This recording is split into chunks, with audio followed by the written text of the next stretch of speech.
Kryebashkiakja e Lushnjës zonja Riselda Sefa e nisi ditën me një takim të ngrohtë me gratë e komunitetit të Goricës, ku prezantoi zonjën Maldrita Furgjiu Bardo si kandidate në ekipin e Partisë Socialiste për zgjedhjet e 11 majit. Maldrita bie kësaj zone të Myzeqes përfaqëson njësisht zërin dhe aspiratat e vajzave dhe grave të komunitetit të saj. Prania e saj në listën e kandidatëve synon të garantojë përfaqësimin e drejtë dhe të ndjeshëm për gratë në vendimarrje.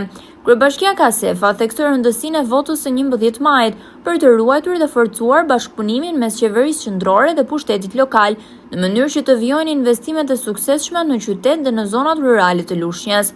Takimi ishte konstruktiv dhe i mbushur me diskutime mbi forcën e gruas, rolin e saj në shoqëri dhe përfaqësimin e saj në politikë.